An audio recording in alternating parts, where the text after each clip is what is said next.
Hello again. So I want to remind you that you don't have to wait for a lecture to complete these assignments. In fact, you shouldn't, because remember, 80% of your success is going to be based on the work you put in outside of class. So if you're relying on just class time to be successful and get certified as an EMT, you're making a huge mistake. Remember the 80-20 rule. What we're doing in class is just 20% of your success. 80% is going to be what you do outside of class, which explains why a lot of people were not successful last year, because they didn't do anything outside of class. So don't be like that. Okay, so seizures and syncope, this is definitely maybe a little bit easier in terms of getting the work done than the last one. But basically, let's go over to that slide real quick so we can take a look. Again, if you forgot how to get to your slides, just go into your Canvas, and go over to modules, which I already did, but I'll just show you modules. Click module 2 slides, since we're in module 2, medical emergencies. Then you're going to scroll down to the one that says seizures and syncope. You can do full screen if you want and kind of click through these. I know the first question is going to ask you, what are some causes of seizures? So let's look through these. Slides for that. So here's some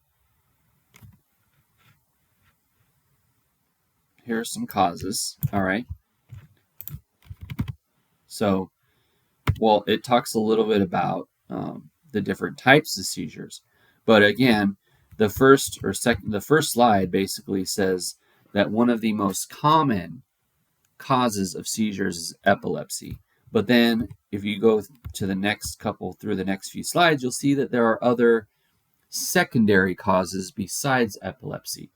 So literally all you have to do is, we'll just make this the left side of the screen, and then we'll make our editing on the right side of the screen.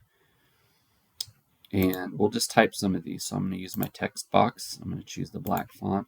And again, in Canvas, you have this built in, so you don't even have to go to Cami or anywhere else. You can literally do this right through your Canvas. But I'm not going to. I'm just going to put epilepsy. Did I spell that right? Go down. I'm going to do high fever. I'm going to do, non-compliance with meds. Sometimes I like to abbreviate the, because they're pretty wordy. Infection can cause seizures. Oops, I always do that. Infection, poisonings can cause seizures. Did you know that? Poisoning. So don't drink poison. Hypoglycemia. I'm gonna abbreviate that to low BGL, low blood glucose. Look, and it also says high blood sugar can cause a seizure, so high BGL. TBI, which is traumatic brain injury. So again, I don't expect you to type. In the medical field, we use a lot of abbreviations, so don't feel like you're cheating if you use abbreviation. You're actually just, you're working more efficiently. So there, I just copied that whole list, and actually there are more. So if you want to add a second column here, which I don't know how to do, to be honest with you. I might be able to add a second column over here. I'm not sure how to do it. I'm not going to do it right now. But you get the idea. There's a lot of causes of seizures. So don't just assume that if somebody's having a seizure, that means they're epileptic. No, that doesn't mean that. I mean, there could be a lot of different reasons why they're having that seizure. So we just need to be aware of those causes. Okay, what is status epilepticus? Let's take a look at our slides. Sorry for the sniffles. I have a little bit of a cold or allergies or something really bad. Like yesterday I was dizzy. That's why I called in sick today. All right, so status epilepticus is not like a regular seizure. It's like multiple seizures back to back without any period of like awareness or responsiveness. Like usually when someone has one seizure, they will wake up. And yes, they will be confused at first. They'll be a little bit confused. But then eventually they'll start remembering things like their name and where they're at. But they'll be confused temporarily, right? But status epilepticus, they don't wake up. They don't become responsive.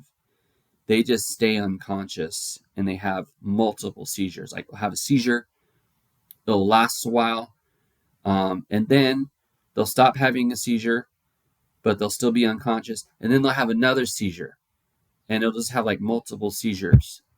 This is a very, very bad thing, okay? And one of the reasons why it's life-threatening is because they're not getting enough oxygen. They're not ventilating correctly during a seizure. So all of those seizures, all of that time that they're having multiple seizures, they're not getting enough oxygen.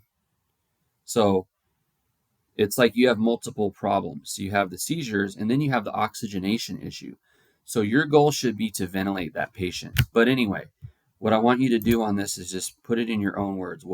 I don't want you cutting and pasting. Oops.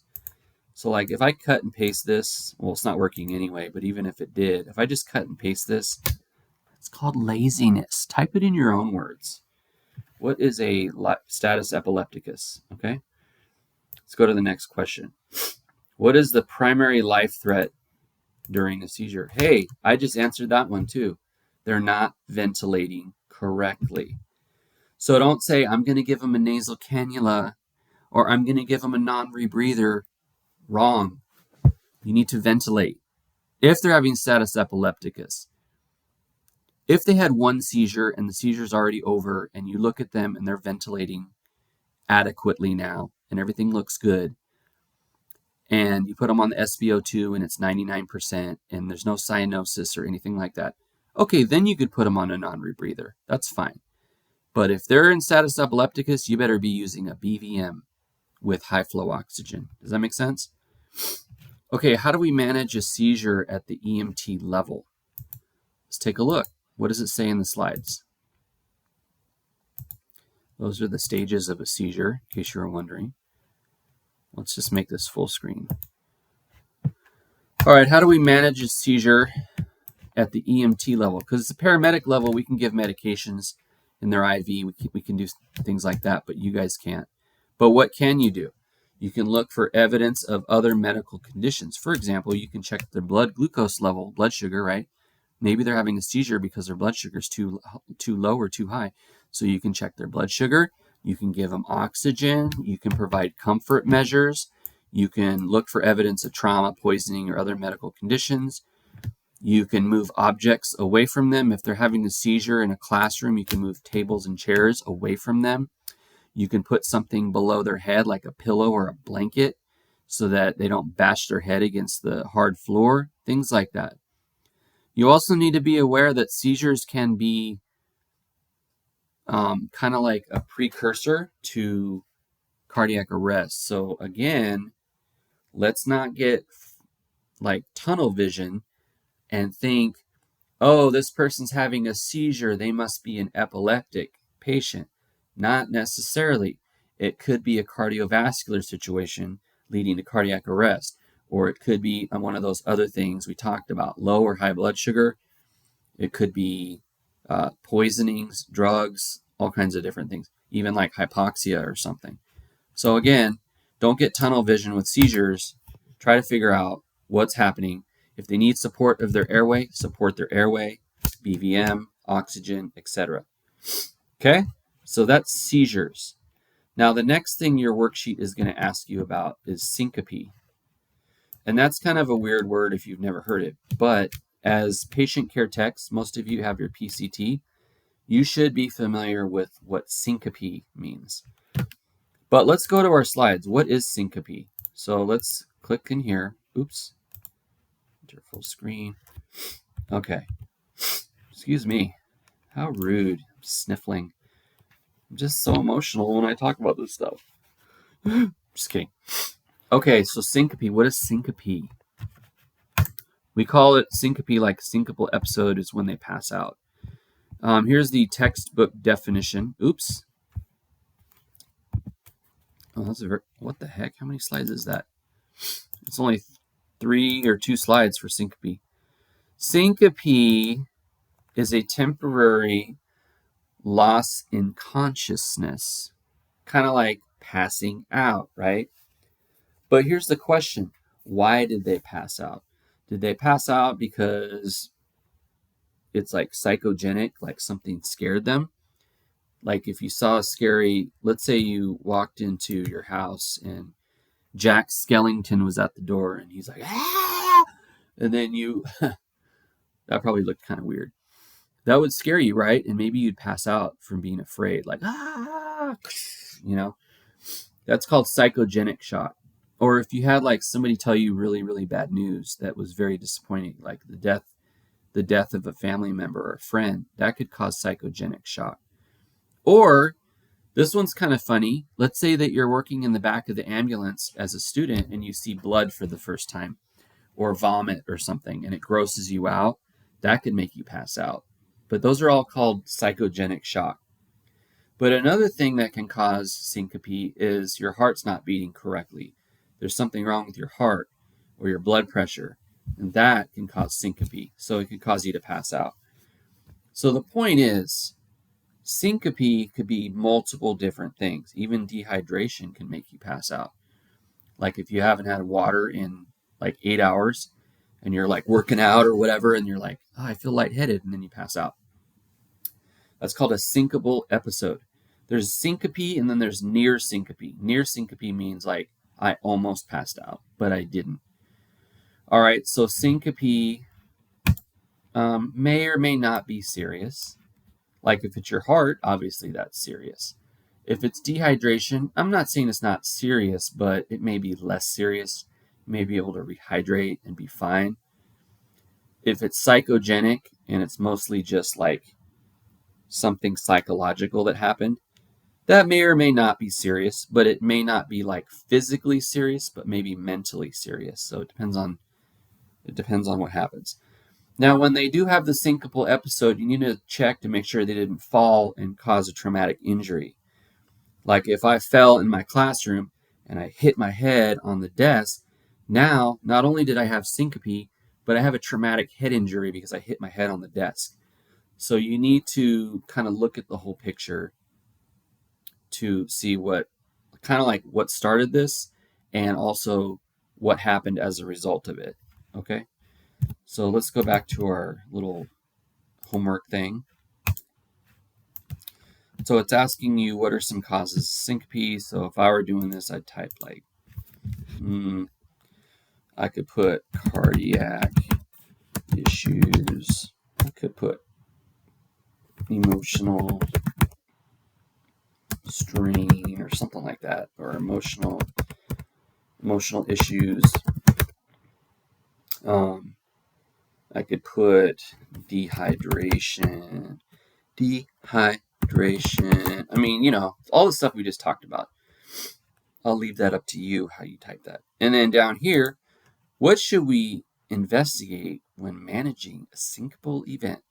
Well, we need to find out what the primary issue was, which may have caused the syncope.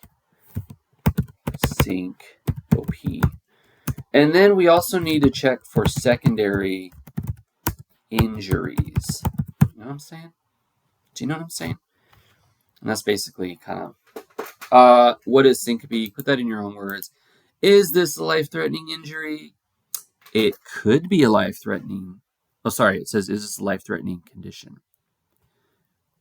It could be a life-threatening condition, or it may not be a life-threatening condition, depending on what caused the syncope. Does that make sense? Okay, and that's how you take care of this homework assignment. Thank you for watching if you're watching. If you're not watching this, then you're really missing out because I'm giving you a lot of answers and information that you can literally just type onto your worksheet right now. And if the person next to you in the classroom is sleeping or gaming or watching movies while you're doing this, you need to tell them, say, get off your movie, get off your games, and Mr. Campbell is giving you the answers. Just look at the video and type the answers onto the sheet. Goodbye.